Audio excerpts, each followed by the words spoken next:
Eto na. Madriaga. Kandidatura ni BP Sara pinondohan ng Pogo operators and drug lord. Ito na yung bagong nila, diversional the diversional tactic. Pinondohan daw si BP Sara Duterte ng Pogo at ng mga drug lord. Tangin na, kahit hindi nga ito mangampanya, mananalo to eh. Kahit hindi sa totoo lang ha, hindi sa pagmamayabang, kahit hindi sumama si BP Sara Duterte sa kampanya noong 2022, mananalo to.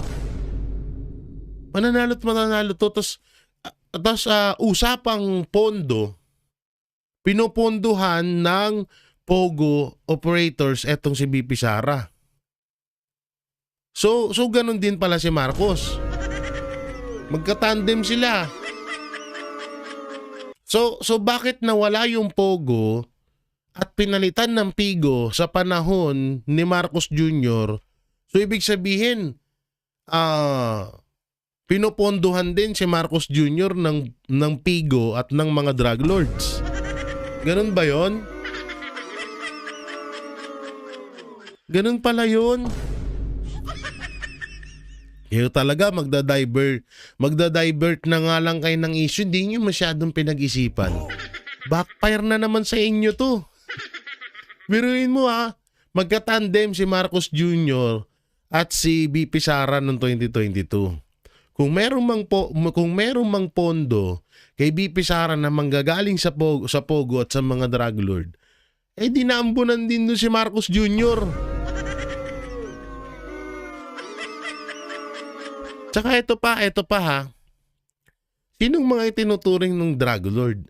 Unang-una, isa sa mga tumulong sa pangangampanya ni BP Sara at ni Marcos Jr. ay sila Chavit Singson. Ay sabihin na natin kay Marcos Jr. siya. Pero kasama pa rin doon si BP Sara, si Pastor Apollo Kibuloy at iba pa. At ito, saan ka nakakita? Sobrang tanga naman ata ng drug lord na poponduhan nila yung taong pumapatay sa kanila. Ang tanga nun. Sobrang katangahan yun. Parang ganito lang yun. Saan ka nakakita na 13 billion pulburon na nag-iisang tao lang yung ipapadeliver mo? Na isang tao lang yung papadeliver mo. Saan ka nakakita nun? 13 billion pulburon. Isang tao lang yung magdadala. Sobrang tanga naman ng drug lord na yun. At dito, sobrang tanga ng drug lord na to. Isa to sa papatay sa kanila. Tapos buponduhan pa nila. Hindi nag-iisip. Ay, sakit nyo sa ulo.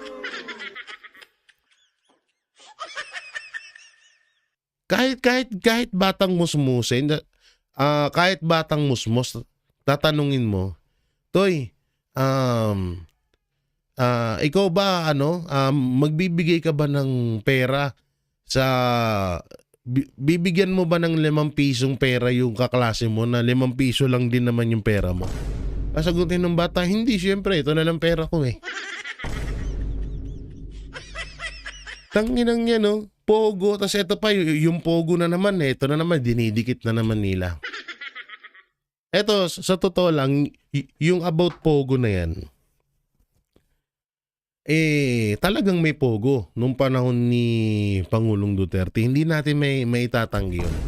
Pero yung Pogo nun is rehistrado at legal, hindi illegal. At hindi sila abuso sa kapangyarihan nila dahil alam nila na may kinakatakutan sila. Nung natapos ang termino ni Pangulong Duterte, diyan na nagsimula na naging walang niya ang Pogo. Kasi nga wala silang pakialam sa administrasyon. Sa madaling salita, hindi nila nire-respeto. No? Kaya napaka posible talaga nitong na to, puta na.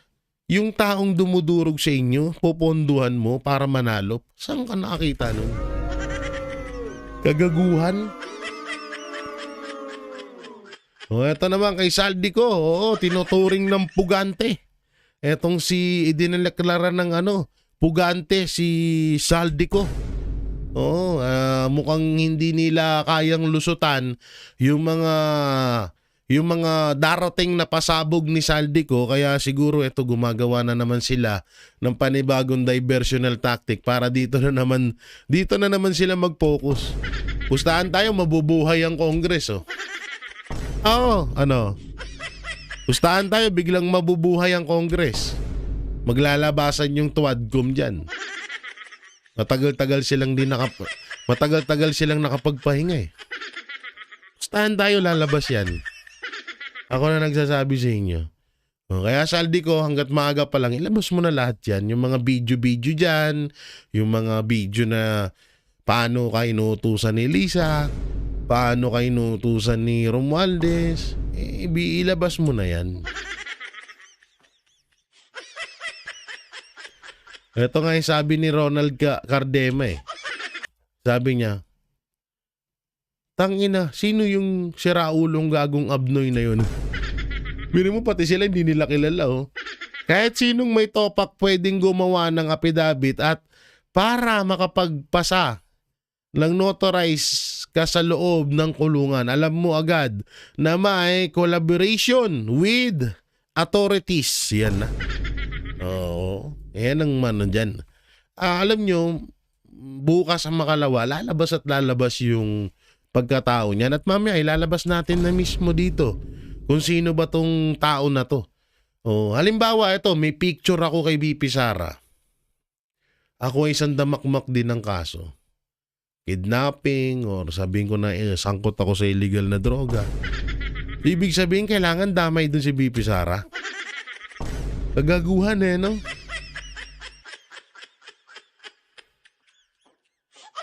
At ito nga yung balita dyan. Ito, panoorin natin. Ano nga ba si Ramil Madriaga na nag-uugnay kay VP Sara sa mga pogo at drug lords? Nakakulong si Madriaga ngayon dahil sa kasong kidnapping na ayon sa kanyang abogado ay panggigipit lamang. Narito ang agenda report ni Dexter Ganibe ng Abante.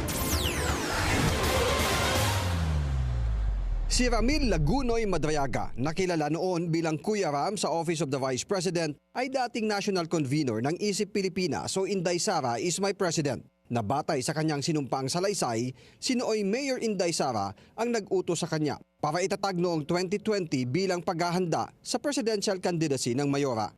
Kung pagbabatayan ng kanyang mga post sa Facebook, madalas niyang makapulong sa mga online meeting noon si Mayor Sara. Batay din sa affidavit, nagtapos siya ng abogasya noong 1995 pero hindi pumasa sa bar exam noong taong din yun.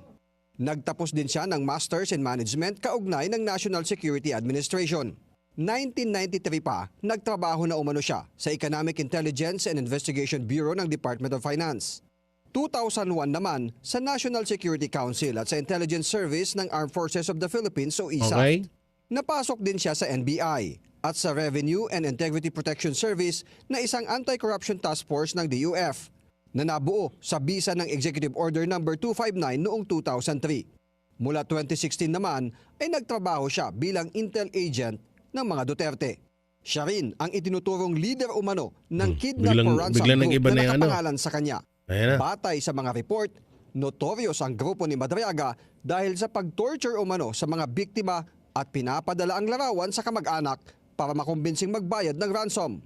Dati na siyang nahatulan sa Pasig RTC sa kidnapping taong 1997. Pero binasura ng Supreme Court ang kidnapping for ransom case laban sa kanya at ilang... O yan binasura. So ibig sabihin 1997 may kaso na siyang kidnapping. So ako bilang mayor, bilang BP Sara Duterte, bakit ko kukunin bagman to? Eh di na silip ako. Hindi naman nata ako ganun katanga. 'Di ba? Kapwa akusado. Noong July 2023, inaresto si Madriaga dahil sa bagong kasong kidnapping ng 3 Chinese national. Dahilan kaya siya Chinese nakapiit na sa naman. BGMP facility sa Camp Bagong Diwa ngayon. Si Attorney Harry Roque ang abogado ng mga biktima. Ayon sa abogado ni Madriaga, panggigipit lang ito sa kanyang kliyente. Simula lahat ng problema niya na to, nung time na idemanda niya si Attorney Harry Roque, doon na nagsimula problema niya. So ang feeling niya talaga, nakadagan yung problema sa kanya, pinagtulong-tulungan siya, pinabayaan siya, inabandona. At ang sabi niya, ilalabas kayo nalalaman ko tungkol sa usapin na yan. Gusto ko rin malaman ng taong bayan kung ano talaga yung galawan pagdating sa pera. At So ibig sabihin, may galit sa mga Duterte. May galit kasi para daw pinabayaan, para daw, eto sa totoo lang, sabihin na natin na oo, nakakasama to dati ni BP Sara, sabihin na natin ganun. Ayon dito sa bibig ng attorney nitong Madriaga is kaya daw magsasalita ngayon kasi pinabayaan, parang hindi na daw inintindi. Kahit kilala natin ng mga Duterte, kapag once na ikaw ay may ginagawang katarantaduan, tablado ka sa kanila talaga. Hindi kanila ito tolerate sa mga ginagawa mong kagaguhan. Yan ang mga Duterte at dyan natin sila kinahangaan. Ang liwanag dito. Sinabi nito na napabayaan daw kaya ganun ang ginawa. nung time na idemanda niya si Attorney Harry Roque, doon na nagsimula problema niya. So ang feeling niya talaga, nakadagan yung problema sa kanya, pinagtulong-tulungan siya, pinabayaan siya, inabandona. At ang sabi niya... Tapos ngayon, napag-desisyon niya na magsasabi na daw siya ng katotohanan. Lalapit siya kay Marcos Jr. o sa administrasyong Marcos para mababaan yung sentensya niya. Putang ina, ilang beses nyo na itong ginawa eh. Lahat ng witness nyo sa mga Duterte, lalong-lalo na kay Pangulong Duterte, galing sa loob ng kulungan. At yung iba doon, mga drug lord pa. 'Di ba? So paano nyo pa kami mapapaniwala sa ganyan nyo? Lahat ng inilaban nyo sa mga Duterte, kundi drug lord, may kaso sa droga, may kasong kidnapping. So anong klaseng mga witness yan? Ilalabas kayo nalalaman ko tungkol sa usapin na yan. Gusto ko rin malaman ng taong bayan kung ano talaga yung galawan pagdating sa pera at iba pa mga sensitibong bagay na nandun sa affidavit talaga. Ang tinutukoy raw ni Attorney Palad ay ang land grabbing issue laban noon kay dating presidential spokesperson Roque sa Bataan na inakyat niya ang kaso sa Office of the Ombudsman. Ang sabi nga niya sa amin ay may nakita pa siya mga Chinese paramilitary people doon sa lote na yon. So, dinimanda niya sa ombudsman, doon na nagsimula problema niya. And nung magkaroon ng problema between Madriaga and Roque at humingi siya ng tulong daw kay BP Sara at ang sabi sa kanya hindi mo dapat dinimanda si Harry Roque kasi para mo na rin dinimanda ang mga Duterte. Sabi ni Attorney Palad, isusumiti nila sa ombudsman ang affidavit ni Madriaga. Okay. Wala pang pahayag ang tanggapan ng pangalawang Pangulo na nabigyan na natin ng kopya ng affidavit kahapon. Ito na may sagot dyan ni Attorney Harry Roque. Ito yung sagot ni Attorney Harry Roque kung sino yan. Na sumunod na maging leader itong si BP Sara, no? So talagang gagawin po nilang lahat para sirain siya. Lahat na nga binato sa kanya. Para ako din, no? Binato ng lahat sa kanya, pero patuloy pa rin ang pagtitiwala ng ating mga kababayan kay BP Sara. So hindi na po ako nagugulat dito sa mga bagong paratang na siya daw ay tumanggap ng pera galing sa Pogo at galing sa mga drug lords. Pero ang akin lang po, kakilala ko po kung sino yung Madriaga na nagsasabi na siya ay dating aide ni BP Sara. Well, unang-una po, sigurado po ako hindi yan naging aide. Yan po ay naging kasapi ng isang tinatawag na, ano tawag doon? Yung parang movement na sumuporta. Oo, sumuporta nga kay BP Sara, pero ang pagkakaalam ko po, hindi siya personal na kakilala ni BP Sara. Dahil si BP Sara naman po, 32 million ang botong nakalap, siguro naman po, 5 million, merong larawan na kasama siya, no? So kung meron mang larawan itong Ramil Madriaga na ito, ay hindi po ako nagtataka dahil 5 billion people naman siguro po ang meron talagang larawan kasama si VP Sara, lalo na nung panahon ng eleksyon, no? Kaya talagang buhay politiko po talaga yan. So, pero iba pong pagkakakilala ko sa kanya.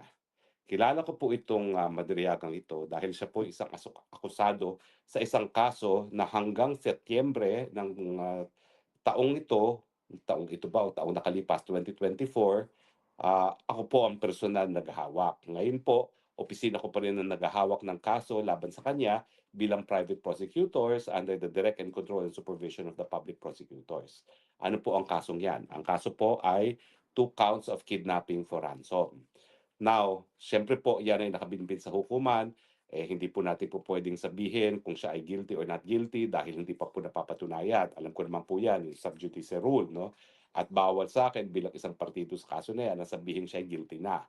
Pero dumaan po sa proseso naman itong kaso labang kay Ramil Madriaga at ang nangyari po dito ay humingi siya ng bail. Sang-ayon po sa ating saligang batas, ang bail naman po is a matter of right except when evidence of guilt is strong, no, sa mga heinous crimes.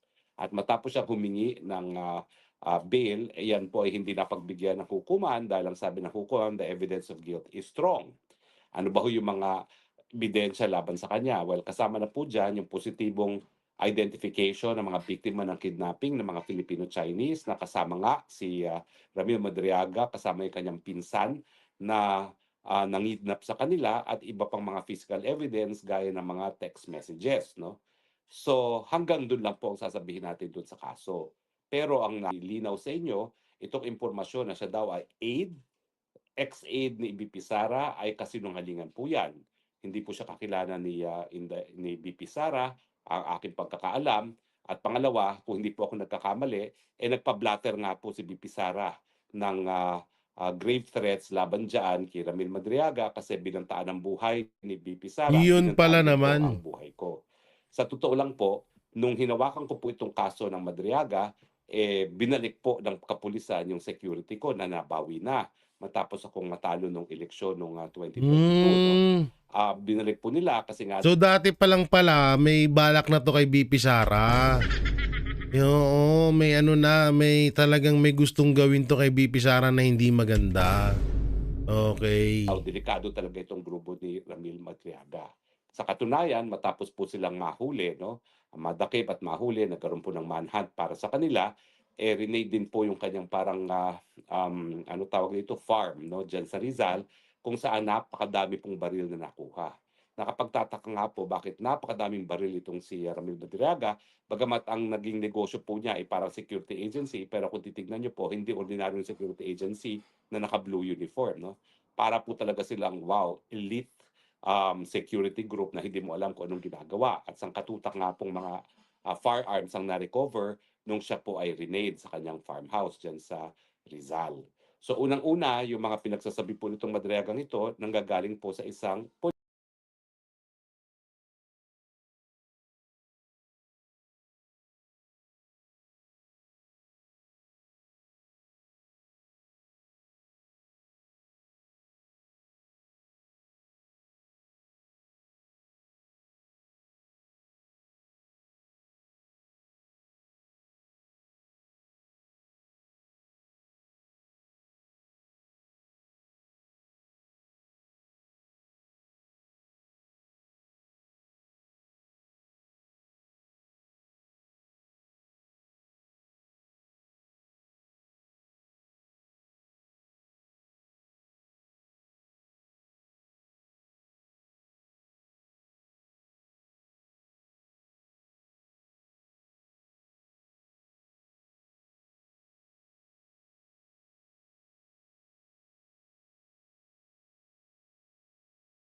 Ay, wala pala akong boses, sorry.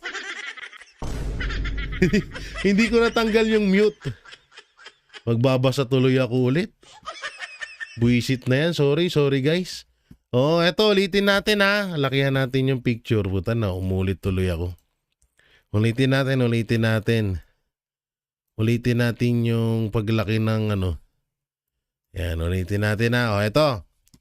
Si Ramil Madriaga ay isang kilalang personalidad sa Pilipinas dahil sa kanyang mga kaso ng kidnapping at paghawak ng mga bansa. Siya ay leader ng isang notorious na kidnap for ransom group na tinatawag na Madriaga Kidnapping for Ransom Group.